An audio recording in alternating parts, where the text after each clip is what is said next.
வணக்கம். இது நம்ம கிச்சன். நம்ம கிச்சனில் நம்ம இன்றைக்கி என்ன பண்ண போகிறோம்னா கதம்ப சாலட் பண்ண போகிறோம். கதம்ப பச்சடி, தயிர் பச்சடின்னு சொல்லலாம். வெண்டைக்காயை நல்லா பொடியாக நறுக்கி நல்லா வதக்கி இந்தமாரி போட்டுக்கணும்.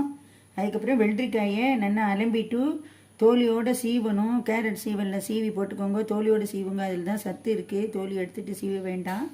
அதுக்கப்புறம் நான் கேரட்டை துருவி அதை போட்டுருக்கேன். கேரட்டையும் அதேமாதிரி 2 பக்கமும் கட் பண்ணிவிட்டு நல்லா உப்பு மஞ்சள் பொடியில் ஒரு 20 நிமிஷம் ஊற வச்சுட்டா தோலி எடுக்கணுங்கிற அவசியம் கிடையாது. தோலியோடு துருவி போட்டுக்கலாம். அப்புறம் வடுமாங்காயை நல்லா அலம்பிட்டு காம்பை கட் பண்ணிவிட்டு உள்ளே இருக்கிற அந்த பருப்பை எடுத்துட்டு அந்த பருப்பை கூட வெயிலில் காய வச்சு மிளகு குழம்புக்கு போடலாம்.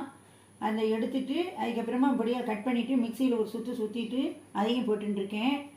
இப்போ நான் சட்டியில் வானலியில் எண்ணெய் வச்சுருக்கேன். இந்த தயிர் பச்சடிக்கு கடுகு தாளிக்கிறதுக்காக எண்ணெய் வச்சுருக்கேன். இது சிம்பிள் தான், இதுக்கு வேறு ஒன்றும் தேவையில்லை. கடுகு வெடித்து கொடுத்துன்னா இதில் கொட்டிக்கலாம். இது தயிர் சாதத்துலேருந்து வத்தக்குழம்பு சாதம், கதம்ப சாதம், வெரைட்டி லஞ்சு எதுக்கு வேணாலும் இதை நம்ம சேர்த்துக்கலாம். இது ரொம்ப நல்லா இருக்கும். இது பச்சையாக சாப்பிட்றதுனால இதனுடைய சத்து அப்படியே நமக்கு கிடைக்கும். அப்புறமா இதுக்கு தயிர் விட்டுக்கணும். இது சேலட்டுக்கு தேவையான தயிரை இதில் நம்ம விட்டுக்கணும். முதல்லையே நிறைய தயிரை விட்டுன்னு விடாதீங்க, அது நீர்த்து போயிடும். இப்போ கொஞ்சமாக விட்டுட்டு சாப்பிட்ற நேரத்துக்கு உங்களுக்கு எவ்வளோ தேவையோ அதை விட்டுக்கோங்க. இல்லைன்னா தயிர் பச்சடி நீர்த்து போயிடும். தண்ணி விட்டுண்டு மோர் பச்சடி மாரி போயிடும். அப்புறம்